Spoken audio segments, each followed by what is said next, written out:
Dear Professor Anderson, dear Professor Sinha, dear members of the Lautenschläger family, dear colleagues and guests. As the Vice Rector for Student Affairs and Teaching of Heidelberg University, it's my privilege and my pleasure to welcome you all. Tonight, we will bestow the James W.C. Pennington Awards 2021 and 2022 in the name of Heidelberg's Faculty of Theology and the Heidelberg Center for American Studies. Last year, we had to postpone this event due to the pandemic. So this year, 2 awards will be given to our distinguished guests, one on Professor Sinha from the University of Connecticut, Award of the Year 2021, and one to Professor Anderson from Emory University, year 2022. It's an honor to have you here, and it's great to see you. I hope that you had been enjoying your stay in Heidelberg so far and will continue to have a good time with interesting intellectual exchanges and pleasant new contacts. Endowed by the Manfred Lautenschläger Foundation, the award came into being in 2011, the year of the 625th anniversary of the Ruperto Carola. Since then, the Pennington Award has developed into an internationally recognized scholarly prize. It marks a distinguished feature of our academic life here in Heidelberg, of which we are very proud. Over the past years, the award brought a group of extraordinary scholars to Heidelberg. All of them come from prestigious universities and are leading specialists in their respective fields. With their lectures and the classes they taught here at the Heidelberg Center for American Studies, the award winners greatly enriched the intellectual life of the university. Students from the various disciplines affiliated with the Center for American Studies had an opportunity to engage with the recipients of the awards and learned from their knowledge and ideas. Allow me to reflect briefly, at least, on how it fits into the academic life of our university. In my eyes, the award honors the same ideals that the university as a whole embraces: intellectual courage and excellence, as well as the belief in the power of education and knowledge, not only as a means towards scientific advancement, but also as means to open our minds and hearts to an awareness of the shared humanity of people around the world and to an appreciation of their histories and cultures. Moreover, the Pennington Award and the fellowship attached to it fits very well into the academic profile of our university. The award grew out of and is sustained by a collaboration of the university's oldest faculty, the Faculty of Theology, with the youngest, or one of the youngest and most interdisciplinary research institutions, the Heidelberg Center for American Studies. Could there be a more fitting emblem of our university's more general goal of combining the drive for innovation with a strong commitment of a long tradition reaching all back to the way to 1386. During their stay as Lautenschläger Fellows, the award winners also get to teach a class in order to give our students an opportunity to benefit from their knowledge and expertise. And of course, as the Vice Rector of Student Affairs and Teaching, I'm in particular happy about this. This highlights Heidelberg's emphasis on teaching and research-oriented teaching in particular. The Pennington Award is also a sign of the international orientation of our university and more specifically of the special importance of our strong and long-standing ties to many partner institutions in the United States, ties of friendship that are even more important in these difficult days when international relations are being challenged in many different ways. Today, universities increasingly reach outside their institutional boundaries to engage in cooperations with private partners. Almost unique, in the German humanities, the Center for American Studies is a public-private partnership. In this regard, too, the Pennington Award is exemplary as it was very generously endowed by the Lautenschläger Foundation, a long-standing and strong supporter of Heidelberg University. This gives me the opportunity to express my heartfelt thanks to Dr. Lautenschläger and his family on behalf of the Ruperto Carola. This award is certainly a great gift from him to his alma mater and, of course, to its academic community. And now, I'm delighted to extend my warmest welcome wishes again to our distinguished guests and the colleagues Carol Anderson and Manisha Sinha. I wish you a wonderful evening, and I'm looking forward to hear what you have to say.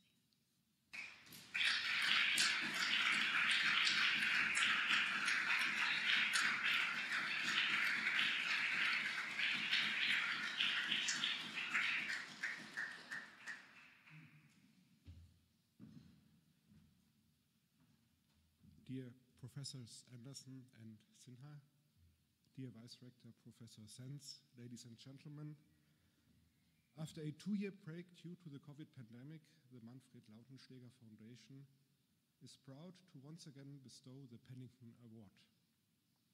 In fact, we will give 2 awards tonight, one retroactively for 2021, which will go to Professor Sinha, the other for 2022, which will go to Professor Anderson. We are happy that we were able to achieve this continuity in the succession of the awards, and we thank the 2 winners for being here tonight. I would like to say a few words in the name of the foundation that funds this award since 2011. The story of James W.C. Pennington's life and achievements as an anti-slavery reformer deeply impressed my father when he first heard about it, and he was fascinated by the connection with his alma mater, Heidelberg University. In 1849, Heidelberg's Faculty of Theology gave an honorary doctorate in divinity to the African-American minister and runaway slave. When my father told me about the impressive life of Pennington and plans for this award, I was also intrigued and fascinated right away. We think that this extraordinary man deserves and needs to be remembered. The award pays tribute to Pennington by honoring scholars who have done distinguished work on topics important to Pennington: slavery, emancipation, peace, education, reform, civil rights, religion, and intercultural understanding. Since 2011, a series of very distinguished scholars became Lautenschläger Fellows here at the HCA. Last year, the Foundation also supported an international conference on Pennington and the world of transatlantic reform, organized by Professor Stievermann. Looking back over these first 10 years, we think the Pennington Award has been a great success in more than one way. I didn't write it down here, but I also vividly remember the letter we got from Barack Obama with words of appreciation for that prize. In our understanding from the Foundation, the award stands for values and ideals that informed Pennington's extraordinary life and work.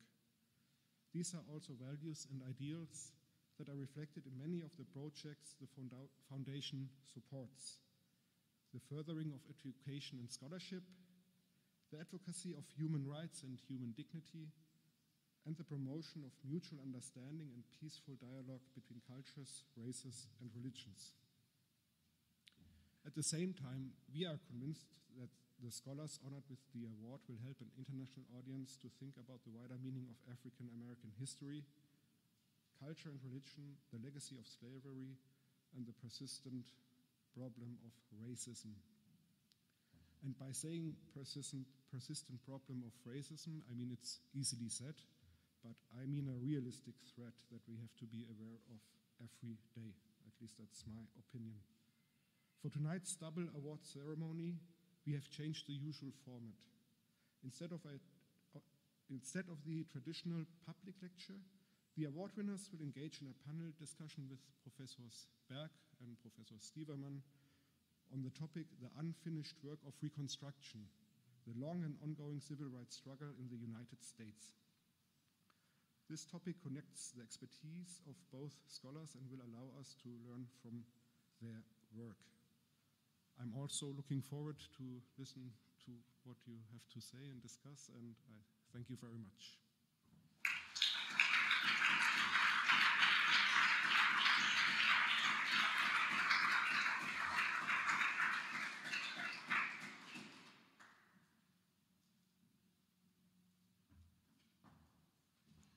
All right, good evening.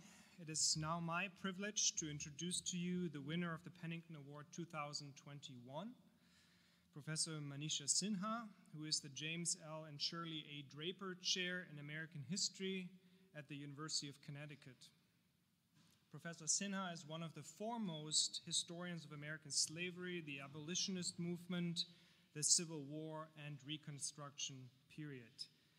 Fields which obviously are all of central importance to understanding Pennington's life as well.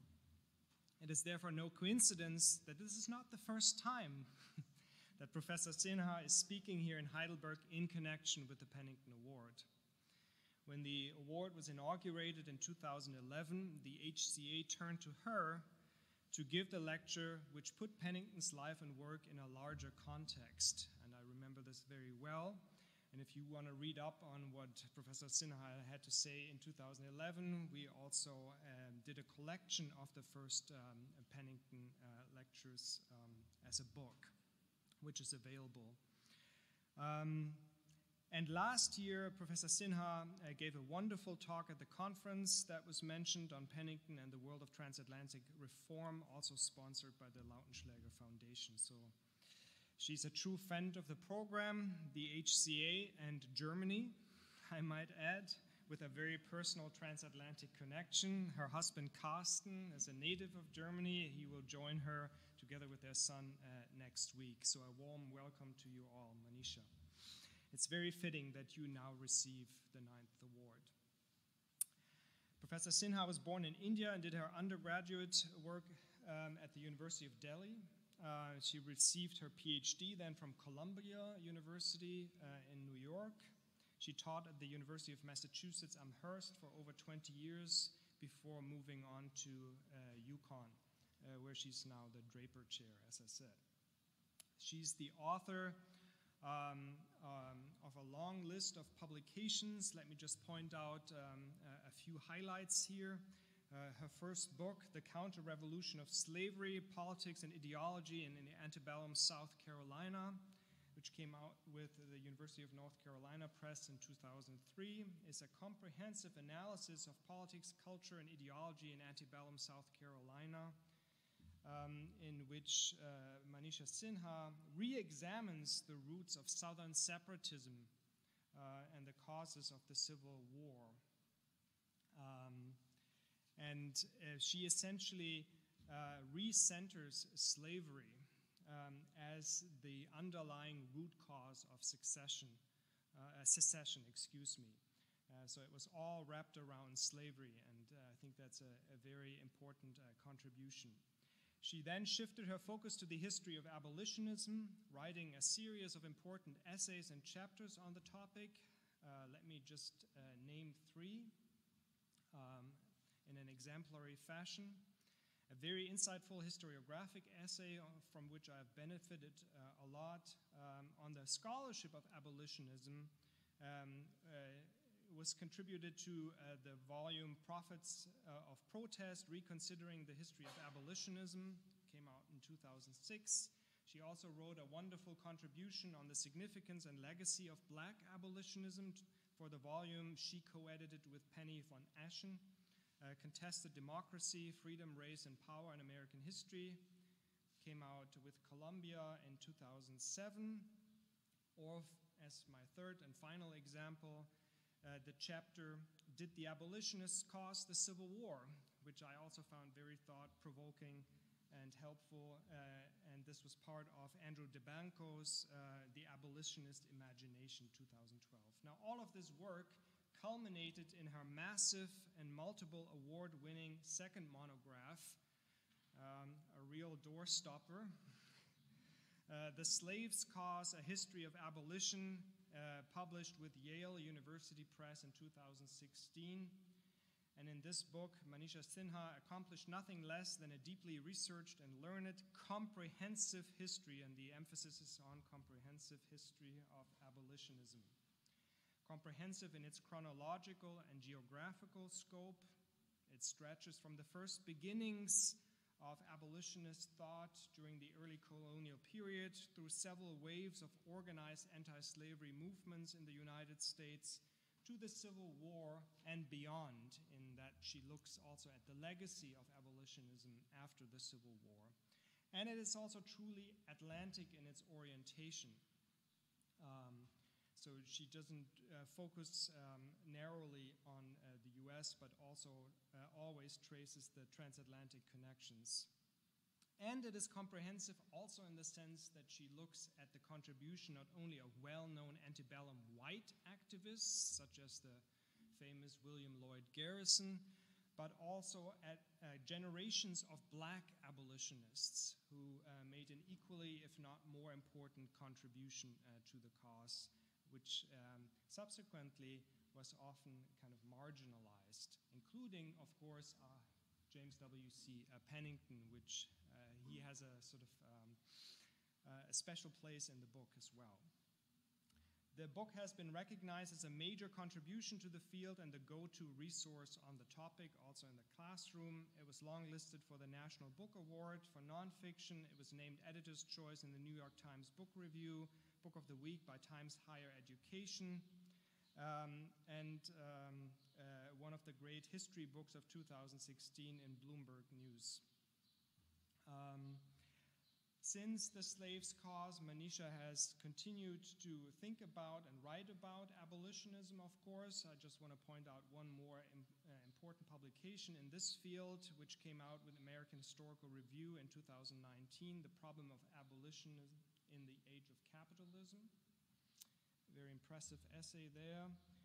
And now, in recent years, she has moved on to the field of reconstruction, which gets us to tonight's topic. She's currently writing a book on the greater reconstruction of American democracy after the Civil War, and the book is under contract with Liverite Norton. We are all, I think, looking forward to that, and you will give us a little preview in tonight's discussion. Let me close by saying that she's also a recipient of numerous fellowships, including 2 year-long research fellowships from the National Endowment for the Humanities, as well as 2 from the Mellon Foundation. And so we are glad to have you here as a Lautenschläger Fellow as well for this month. Manisha, congratulations.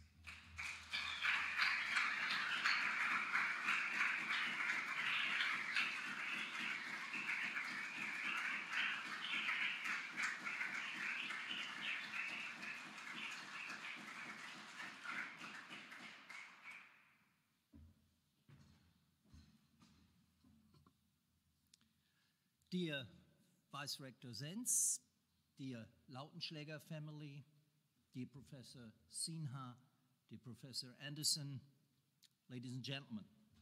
It's not only my privilege and pleasure, but a source of deep happiness to welcome and introduce to you Professor Carola Anderson, who is the 2022 recipient of the James W.C. Pennington Award. She comes to the Heidelberg Center for American Studies from Emory University in Atlanta, Georgia, where she holds the Charles Howard Kentler Professorship of African American Studies. Previously, Carola Anderson taught at the University of Missouri, and she received numerous awards and fellowships from prestigious universities and institutions of higher learning, including the American Council of Learned Societies, the Ford Foundation, the National Humanities Center, Harvard University, the Gilder Lehrman Institute of American History, and the John Simon Guggenheim Memorial Foundation. We sincerely hope that she will consider the James W.C. Pennington Award as another worthy addition to that illustrious list. For me to introduce Carol Anderson's scholarship is a difficult assignment because she and I share many areas of interest, and I would love to elaborate extensively on the merits of her groundbreaking work, and I'm sure you're all longing for that. But for tonight's occasion, I must be brief. Professor Anderson started her academic career with two books that explore the intersection between the Black freedom struggle in America and the struggle for decolonization worldwide. They are entitled Eyes Off the Prize, The United Nations and the African American Struggle for Human Rights, and her second book, Bourgeois Radicals, the NAACP and the struggle for colonial liberation. While this work established her reputation as a leading historian of civil rights, her 2016 book, White Rage, The Unspoken Truth of Our Racial Divide, put her on the map as one of the foremost public intellectuals in the United States. White Rage won several awards, and it became a New York Times bestseller. Needless to say, not everyone liked it.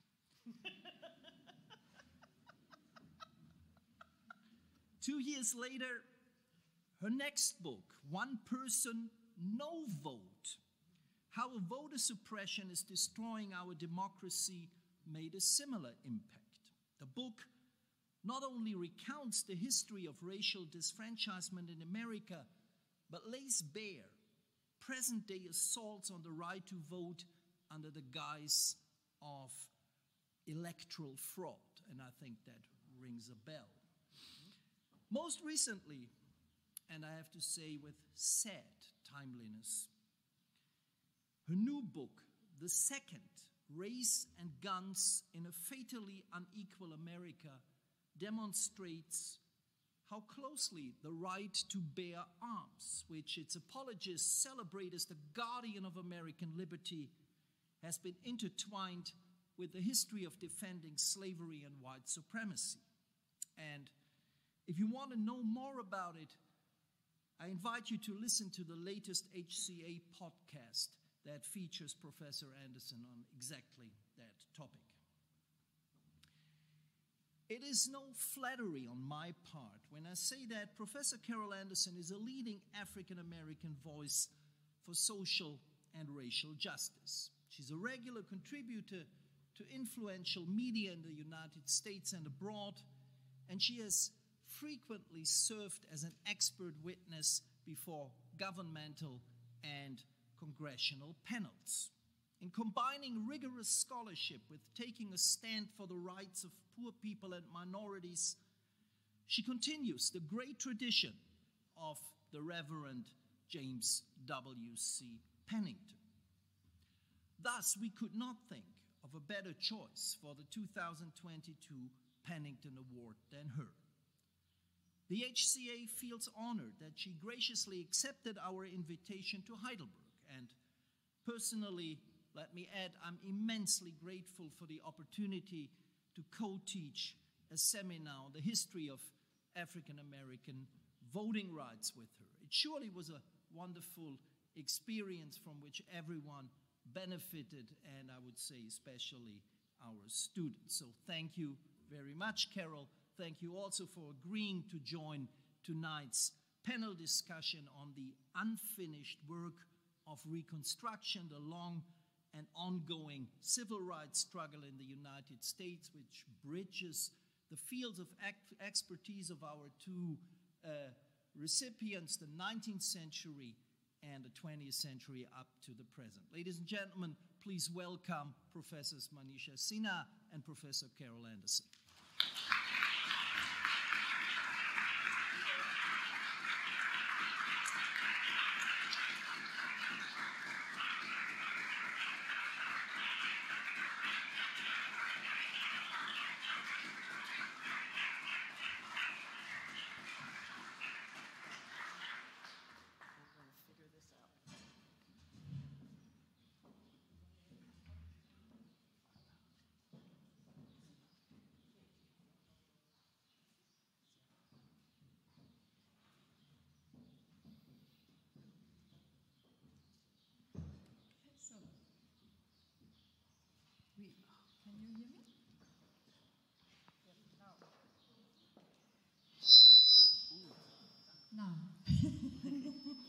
So, the Heidelberg Center for American Studies and the Faculty of Theology hereby bestow the James W.C. Pennington Award on Manisha Sinha on the year 2021.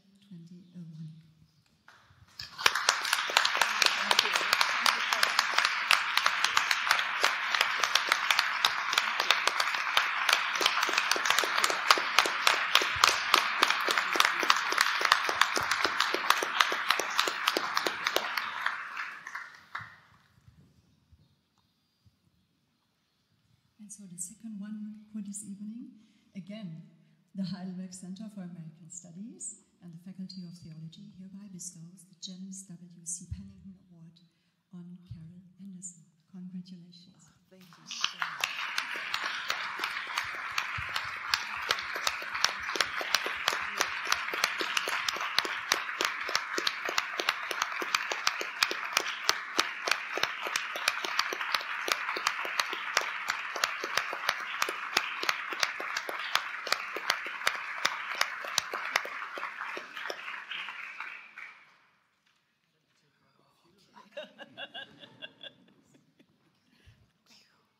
Thank you.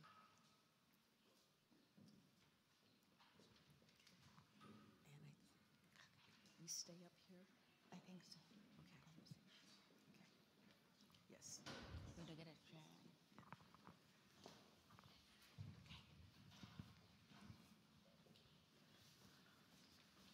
Done.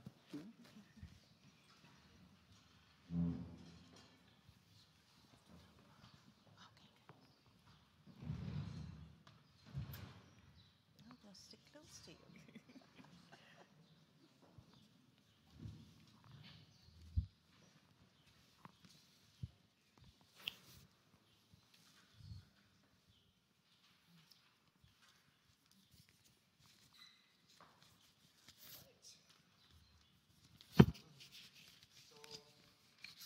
The way we're going to do this is we will start off our two prize winners with an opening question, which gives them an opportunity to introduce you a little further into their respective fields, and if you like, lay the groundwork for our discussion. And so I'll start with an opening question for Professor Sinha. After the Civil War, James Pennington actually went south to participate in the education of former slaves and the process that came to be known as Reconstruction. Can you tell us a little more about Pennington's work after '65 and how that fits into the larger history of Reconstruction more generally? Yes, I'd be happy to. Firstly, thank you so much for the introductions, to the Lautenschläger family, to Heidelberg University for hosting us, and I'm honored to be here with Professor Carol Anderson.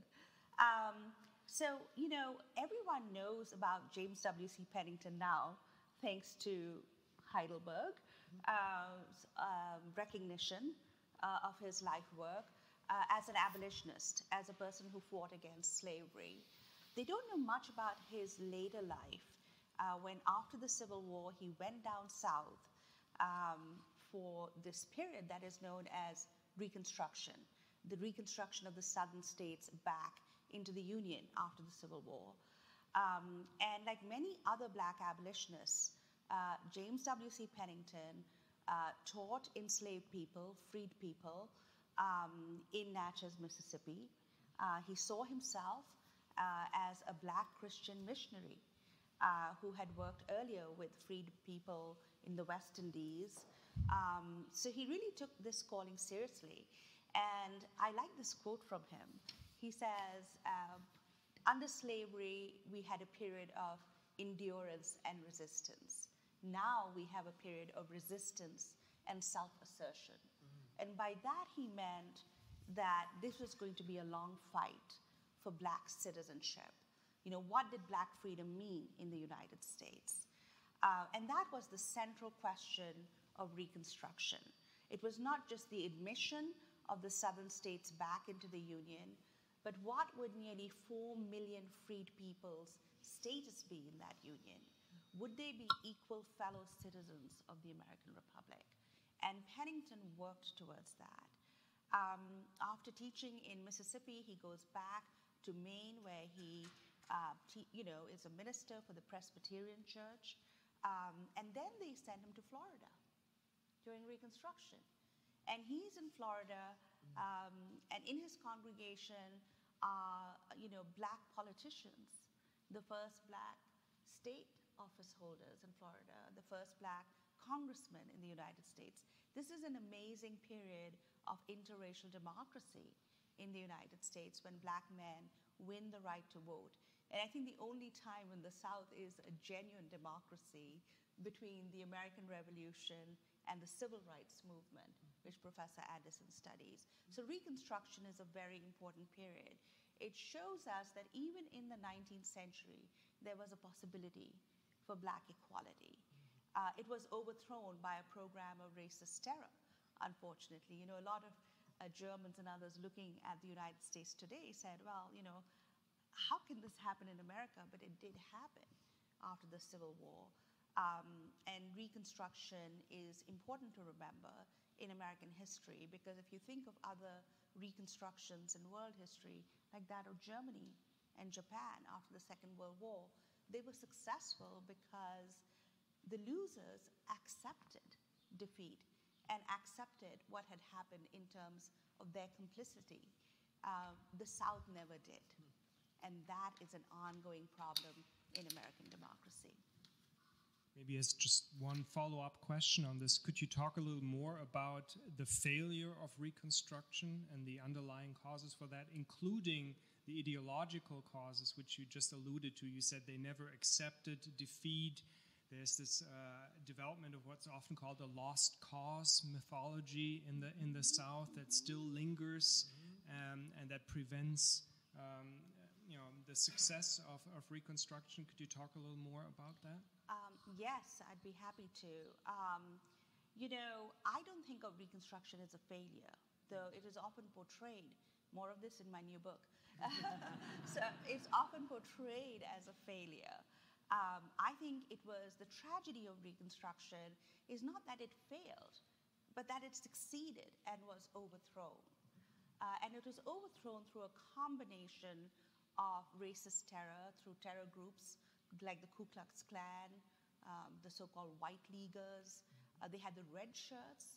I think they were kind of a precursor to the brown shirts. You think of the rise of fascism in Europe. This is a part of American history that is not that well known because it's not that uplifting. But I think we need to learn those lessons. One of the big problems with Reconstruction was that the plantation system on which slavery grew in the South in the United States was never broken up. And since it was not broken up, you have this persisting problem of racial inequality, and then eventually an overthrowing of black citizenship. You have disfranchisement, you have sharecropping, debt peonage, convict lease labor systems, just the worst things that you can think about, segregation, Jim Crow, all this that comes into place with the end of Reconstruction is not really overthrown until the 20th century, till the Civil Rights Movement. So the promise of emancipation and Reconstruction is not realized in the United States until the 20th century, and now again it is being challenged.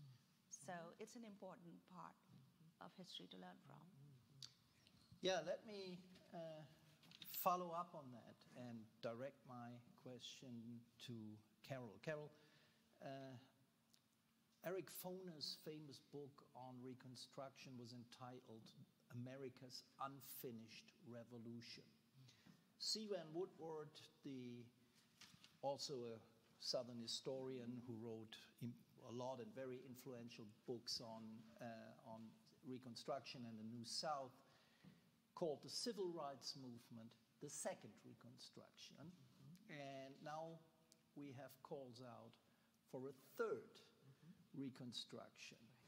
When, to put it in a provocative way, will Reconstruction ever be finished? Why is it America has so many reconstructions and continues to reconstruct itself? Oh, we can have church up in here. I'm just ready to tell you. After Reconstruction, there was that moment called redemption, where the South was supposedly redeemed, where they were coming in and you had these white supremacists who were going to redeem the South from what they called Negro domination. It's to understand the power of that language, the threat of a true multiracial democracy that white supremacy needs.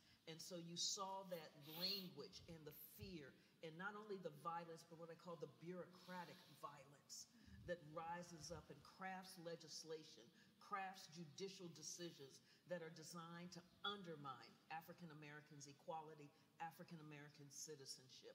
You see this in things like the Williams decision in 1898 that gave the okay to two major pieces of disfranchising legislation coming out of Mississippi. And I know you're shocked that it's Mississippi. But one of those pieces of legislation was the poll tax, where people had to pay.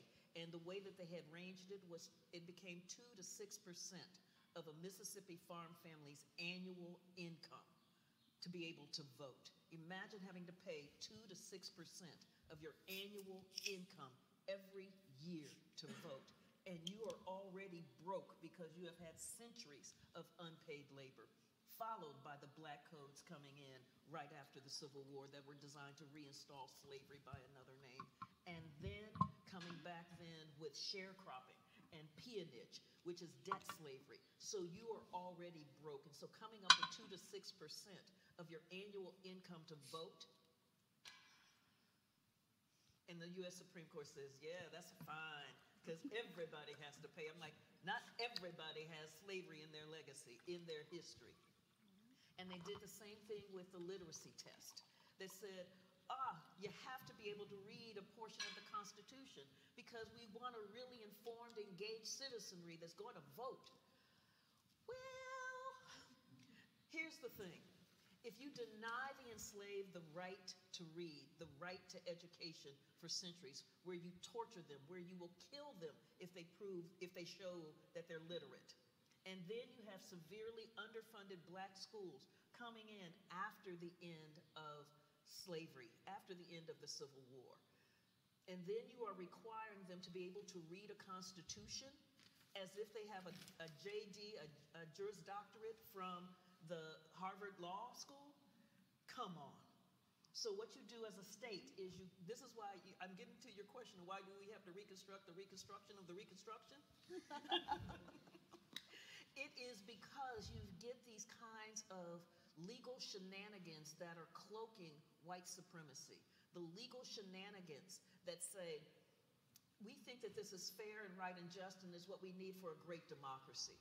But underneath it, it is creating the kinds of legalisms to absolutely undermine that democracy and absolutely curtail access to citizenship rights for large portions of the American citizenry. And so we saw that after Reconstruction with the violence and with the legal maneuvers that the Supreme Court was doing. We saw that again with the rise of Jim Crow and with the help of the U.S. Supreme Court and these state legislatures passing all of these laws. And then you had, as you consistently have black folks rising up, demanding their citizenship rights, demanding that we are Americans. When Langston Hughes says, I too sing America. This is part of the catapulting into the civil rights movement that becomes the second Reconstruction. So you might ask, because what we hear when we see the civil rights movement, think about those wonderful images. I mean, you have I have a dream, and everybody gets all stirring, and it's like, ooh, and you can just feel and you see John Lewis, and you're like, ooh, and then you're asking yourself, so it looks like, oh, we have overcome. But you ask yourself, if we have overcome, why does it look this way? And so part of what you're then seeing is the flipping of the language to make these structural inequalities appear to be individual choices or cultural deficiencies within a population. The culture of poverty, these people don't value education. These people are thugs. These people are criminals. And so you get this language that then removes the issue of structural inequality and the consistent way that policies and judicial decisions prop up white supremacy and maintain significant inequality and making it look legitimate. And so part of the battle right now for the third Reconstruction is to make visible those structures of inequality the same way that the abolitionists made visible how abhorrent slavery actually was, and the same way that the civil rights movement made visible the evilness of Jim Crow. That's what this battle is right now, is to strip away the veneer of legality, to actually make clear, make legible the systemic inequalities that make the need for the third Reconstruction so real. Thank you. Yeah, Manisha, maybe you want to join in here. What do you think could be learned from the first Reconstruction, the success of the first Reconstruction, and the failure of the first Reconstruction to do this work that Carol was talking about? Yeah, I actually wrote a piece on this for the New York Review of Books called The Case for a Third Reconstruction. And I think the one thing that we really need to understand, and it's something that the great scholar activist W.E.B. Du Bois said a long time ago in his book on Reconstruction, Black Reconstruction. The subtitle was The Role That Black Folk Have Played in Reconstructing American Democracy. The United States will never have a democracy unless we have racial equality. This is the ongoing problem that the first Reconstruction dealt with, the second and the third. But we do have some legacies that we can build on. So the first Reconstruction was when, after the Constitution was formed with the first 10 amendments to the Constitution, you had the first 3 amendments passed one after the other to the United States Constitution, the 13th, 14th, and 15th Amendments, especially the 14th Amendment that established equality before the law and due process of the law for all citizens of the United States. Trump wanted to overturn it with an executive order because it also established national birthright citizenship, meaning you were a citizen of the United States regardless of race, previous condition of servitude, or anything if you were born in the United States. And that amendment has been used to expand rights in the US. So we need to build on those victories. When Dr. King had his march on Washington and I Have a Dream speech, he said, the Constitution is on our side. And he was right, because of the Reconstruction amendments. Similarly, the Civil Rights Movement gave us a National Voting Rights Act. That, again, has been whittled down by the Supreme Court recently. That is another crying urgency in the United States to secure the right to vote for all American citizens. And you would think this is elementary. All advanced democracies have a holiday the day of voting, right? They make sure that they provide easy access to voting. In the United States, the southern states in particular, the red states are passing all kinds of voter suppression laws. So we need to have a National Voting Rights Act revived, maybe even an amendment. We need to have direct elections for the President of the United States. The last election and the way it has been contested has shown us that there are so many glitches in the complicated American system. There was an amendment to abolish the Electoral College during the first Reconstruction, and we are still debating that. The election of senators have been made direct in the progressive era in the early 20th century. No reason why we can't do that for the President of the United States.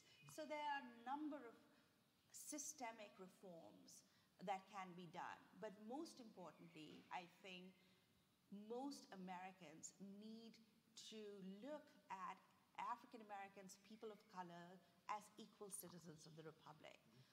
The systematic inequalities that we have in terms of police brutality, law enforcement, we saw that recently in US history. The other kind of economic inequalities, which, as Carol pointed out, were not just happenstance, they were laws passed. There were violent retributions even to Black achievement, that Carol talks about in her book, White Rage. So it's really important for us to establish that kind of democracy where, race, gender, your origins, your national origins, all these things that America prides itself on. The myth is that this is what we are. It's about time we actually stood up to those ideals. Carol, Yes. some of the most iconic images of the civil rights movement show its interracial character, black and white together. Your book, White Rage, is somewhat disillusioning in that respect. Where does this, in your view, where does this white rage actually come from? Why is it so persistent? Why is it so powerful? Why can it be exploited in such devious ways as we've seen with, I hesitate to say, President Trump? Why does it not die down, and in what ways do you think is it poisoning race relations and impeding progress? How much time do we have on that one? White rage. So let me tell you how I got to white rage. I am watching TV. I'm in a thing called the Op-Ed Project, where it's training faculty how to write op-eds for a broader public. And we have a seminar, a workshop later that day. And my television is on. I'm in my office, and it's showing Ferguson, Missouri on fire. And this is after the killing of Michael Brown in Ferguson, Missouri. And the pundits were all saying, ooh, look at all that black rage. Look at black folks burning up where they live. Who burns up where they live? Oh my God, look at black people. Oh, they've gone wild. Black people burning up where they live. Look at all this black rage. And I'm shaking my head, so much that I'm seeing shoulder to shoulder. I'm shaking my head so hard. And I said, this is not black rage. This is white rage. And I went, oh? And I just started writing. Because I knew what I was looking at. One of the things about America, and I'm glad I'm in HCA right now. One of the things about America is America loves to look at the fire. It rarely looks at the kindling. And it is in that kindling where we begin to see how white rage really works. White rage will constrict education and do it under this beautiful language about neighborhood schools and freedom of choice, that you want to protect the quality of education while systematically denying education to black folk. Systematically. Will deny economic opportunities systematically. We know that if your name is what they call racially identifiable, Shaniqua Shante Jackson, and your application is coming up against Jennifer Jones and Harvard, Yale. They may not think it's equal, but everybody else thinks Harvard and Yale are about equal. Same kind of employer, same kind of work history, same kinds of credentials all the way down. Shaniqua Shante Jackson will have to send in 3 or 4 more times applications just to get a callback. Having a racially identifiable name in the United States will diminish your economic opportunities. Where does white rage come from? It comes from a sense, what I call the zero-sum game, that there's only so much, and that if you get, it has to be at my expense. If I get, it has to be at your expense. And so you see this in 1866 with the Civil Rights Act that Congress put through, and that Andrew Johnson, who before Donald Trump I thought was the worst president in American history. And he still might be. They're really close. They're really close. I mean, close competition. Yeah, it's like, and one of the things that he talked about in his veto, he was like, we don't even give all of these rights to our people. Why would we give these rights to them? This is going to hurt our people. So civil rights for African Americans hurts white people. It takes away white people's rights. And that kind of zero-sum framing is what you see consistently being deployed by the power brokers. And when you have an economic system that is crunching on folk, and they're looking for reasons to understand why they're working so hard, and they can't have the resources for how hard they're working. Being able to have it deployed that way, well, it's those people. Those people are getting what is rightfully yours. That's why white rage works. It requires that you don't have a sense of real history. It requires that you don't have the analytical and critical thinking skills to figure out what's really going on. And it requires the ability and the willingness to be conned. I mean, I know that did not sound uplifting, did it? We'll come to the uplifting part later. Okay. A few questions that will end on a more reconciliatory note. But I'm still thinking about what Manisha said a couple of minutes ago. You said America's never truly lived up to this ideal of a multiracial democracy. It still has to fulfill that promise. What does that mean for America's role in the world at this moment that we're in? You know, we have the systemic conflict between various kinds of autocratic systems. We have rising populism in various parts of the world and so on. And I think, again, a lot of countries also look to America as a source of orientation, a source of strength. What does that mean?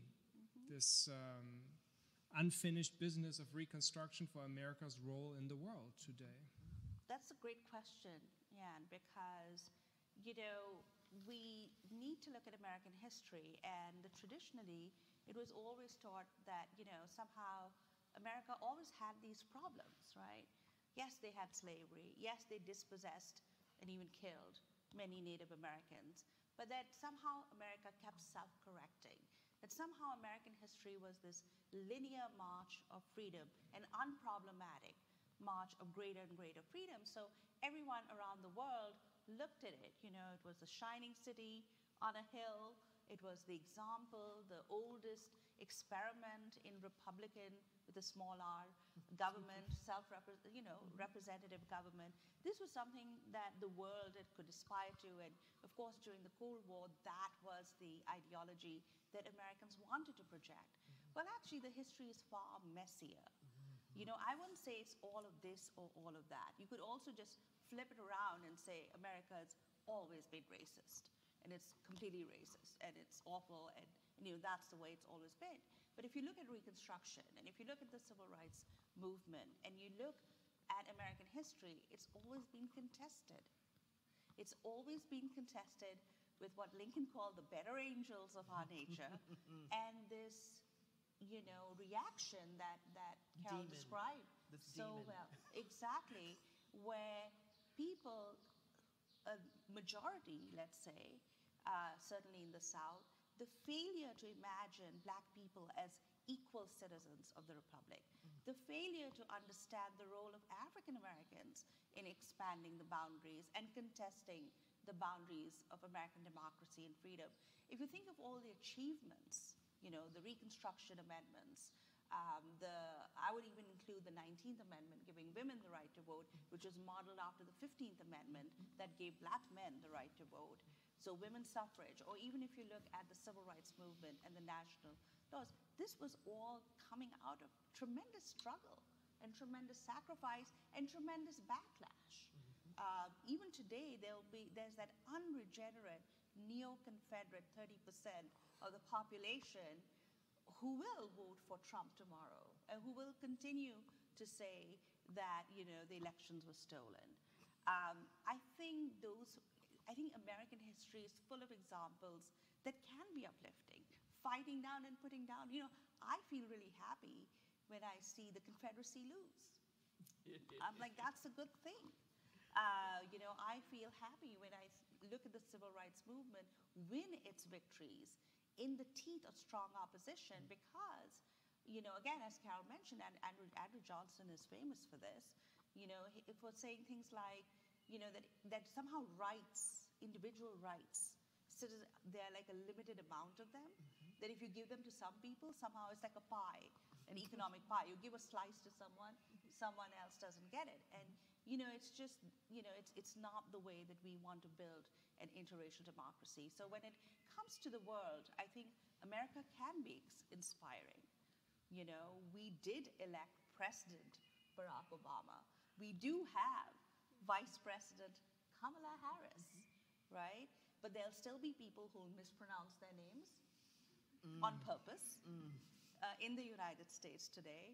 And there'll be still people who just at the idea of having them in positions of power, will, instead of inspiring them as it did the rest of the world, will enrage them. And these are forces all over the world. You see them in Europe, you see it in Putin, you see it in Orban, you see it in Latin America, you see it in, it's a worldwide phenomenon. And I think American democracy still has lessons for us, not just in terms of the defeats and the setbacks, but also the fact that it only takes activism. It only takes the abolitionist movement and Pennington. It only takes the civil rights activists to literally to try and bend the arc of history towards justice, which, by the way, was first said by an abolitionist and revived by Dr. King. So there is a legacy of that too, and I think we need to pay attention to that. Carol, you talked about the systemic changes that needed to happen.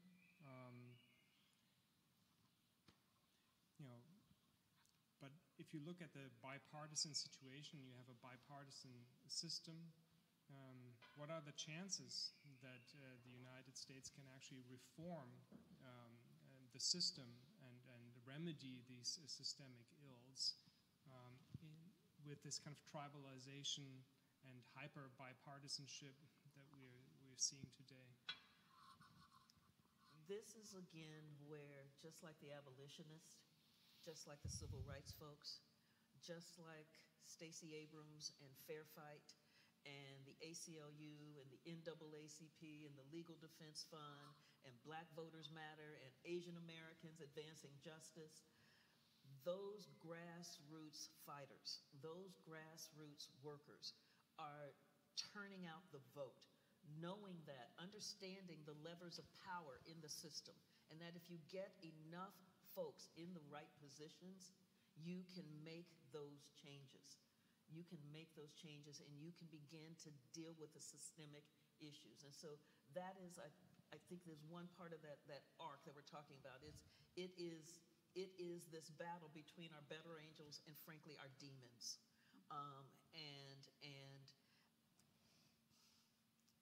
And our better angels are tough. Our better angels are tough. Whew. I mean, I live in Georgia, and that 2020 election in Georgia, folks said it couldn't be done, but Georgia flipped from Trump to Biden. And then... Because they didn't fund the 11,000 votes.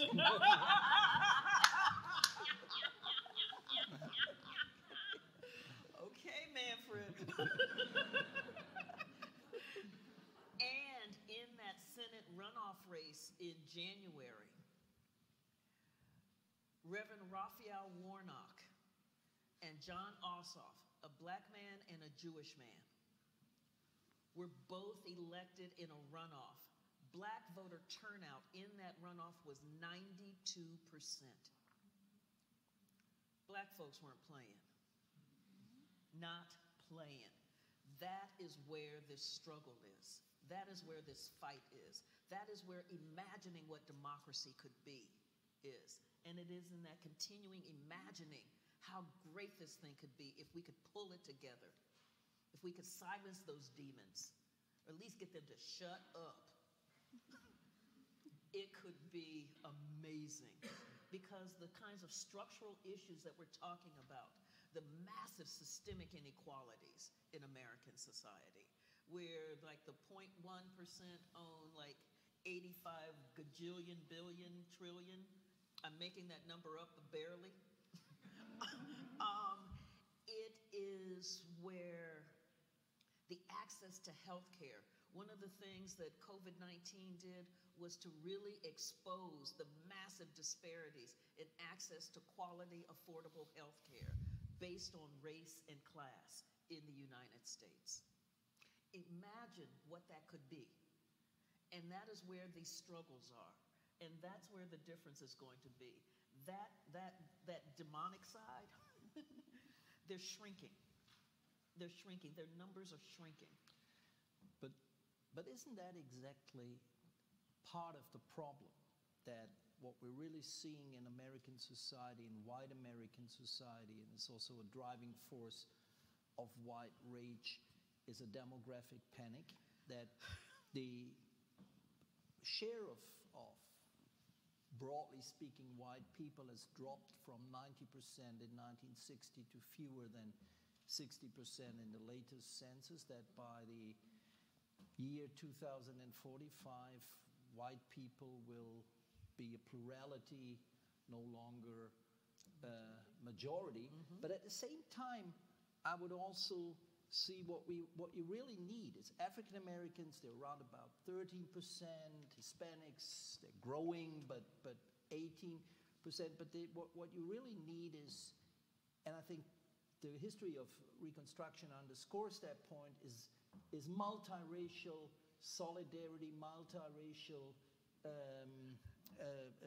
cooperation in order to overcome those. Okay, so let me say this. Let me go back to Georgia in 2020. In Georgia, you had Black Voters Matter.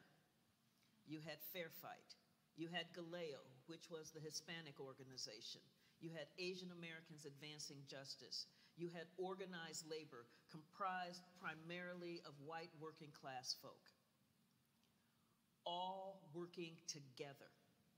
And because what has to happen, you had asked me the thing about white rage, what has to happen is to break apart, to destroy the concept of the zero-sum game when it comes to what our democracy can be, when it comes to what our rights and a vibrant democracy can be. It is in playing the zero-sum game that allows folks to be pitted against each other. It is in that broader multiracial democracy where you see this broader vision of what could be. And when you think of Buffalo, the mass shooting in Buffalo that was based on the Great Replacement theory coming out of Fox News and Tucker Carlson. And that Great Replacement theory preys on the fears that whites will be replaced, that their culture will be replaced, that their language, their power, their social status, all will be replaced by all of these folks coming in who are not white. That is the zero-sum game in its most vicious, virulent form. And that's why we fight. Because what that does is it keeps us shackled. It keeps us poor. It keeps us unhealthy. It keeps us vulnerable to environmental injustice. It does a lot of damage. It makes voter suppression look like a way to protect democracy. That's what that does. I mean, so when he shot those 10 people, killed those 10 people in the grocery store in Buffalo. He basically said this was because of the vote. He had in his manifesto a thing about how they were outnumbering whites in voting. And so if he could take them out, he could protect, basically it was his way to protect white voting power. That's the zero-sum game. We have to call it out. We have to know what it is. And we have to see how dangerous it is. So a new social logic, if you like, is what's needed, but wouldn't you also say that a new historical awareness and new narratives of history are really needed to move forward? You hinted at this earlier, Manisha. It's like a previous Pennington Award winner, Eddie Glaude, he said, the problem is like every time America gets to a point of crisis like this, it doubles down on what he calls the lie.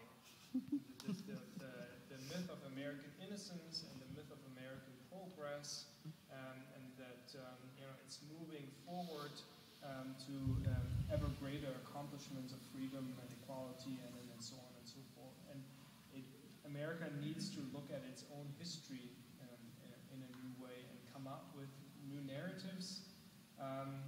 But I would add narratives that are critical, but also can integrate people in new ways.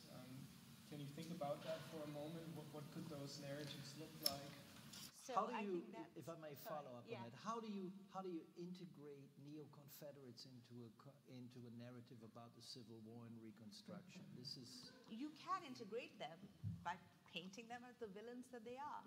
But I think it's really important to remember that a lot of this is literally winning the hearts and minds of people and building a narrative. Now, as historians, it's not our job to build some national myth. That it's our job to be scholars, to critically examine the past. So the scare that they had about so-called critical race theory, which no one is teaching, and which is actually a theory that looks at why is it that in the United States you have formal civic and political equality, yet systemic inequalities persist.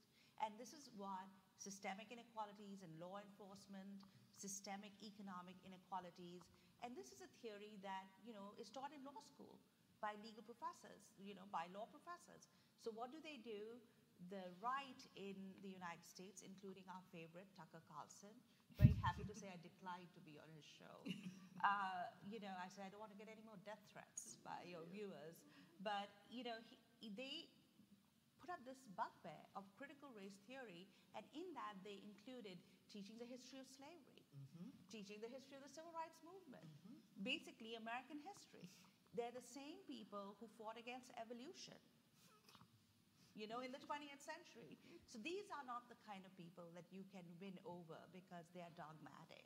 They're the kind of people who, like the Confederacy, have to be defeated over and over again. It is a contest, and whether it is at the ballot box or grassroots organizing in the United States to save our democracy, because remember, we have these headwinds, including in Georgia and Texas. The more we organize, the more voter suppression laws they pass.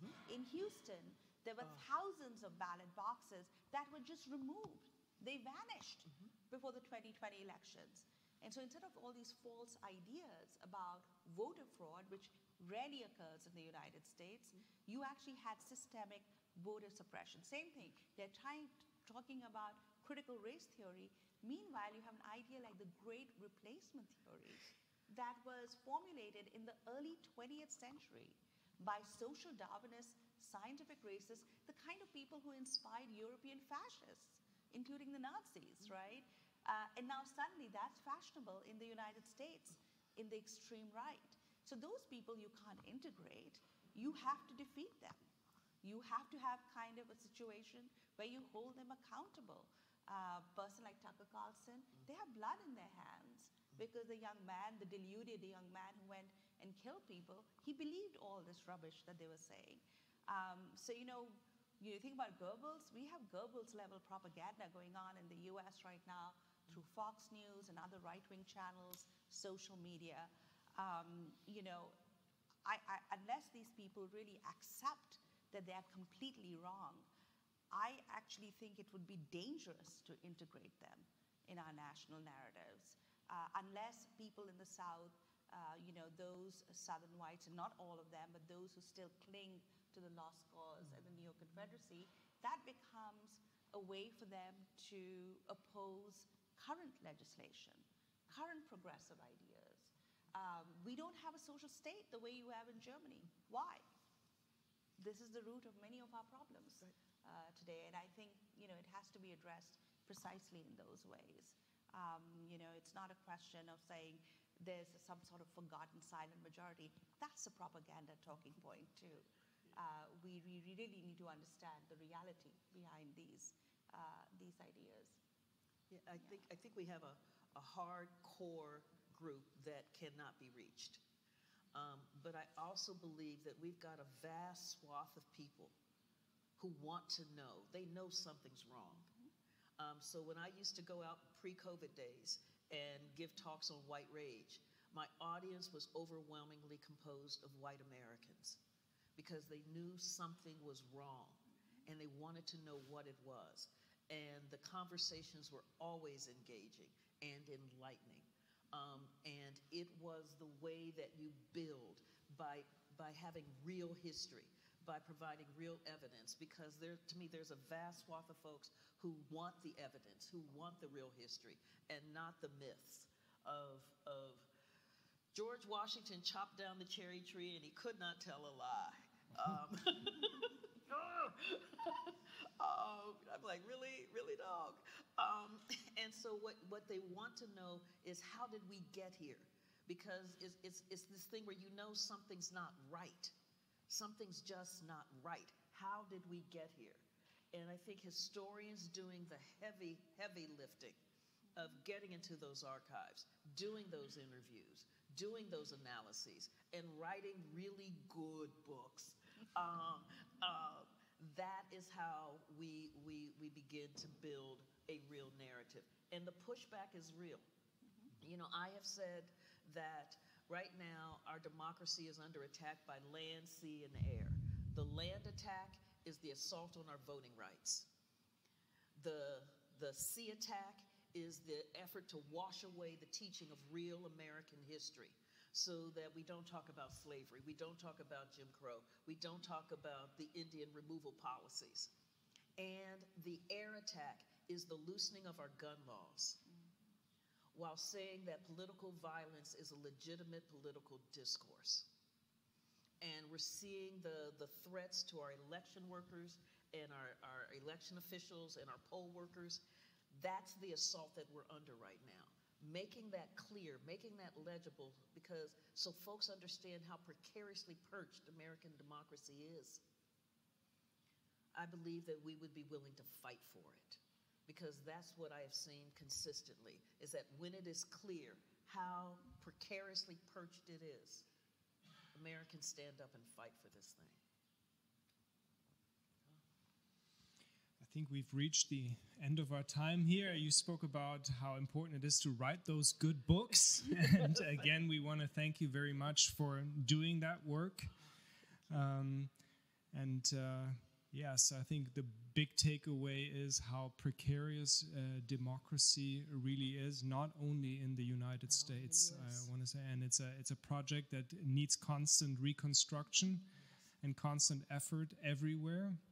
And we need the James Penningtons also today to do that work. So thank you very, very much for this wonderful discussion. Thank you for being here. And now we all invite you cordially to our newly renovated court for a reception. Thank you.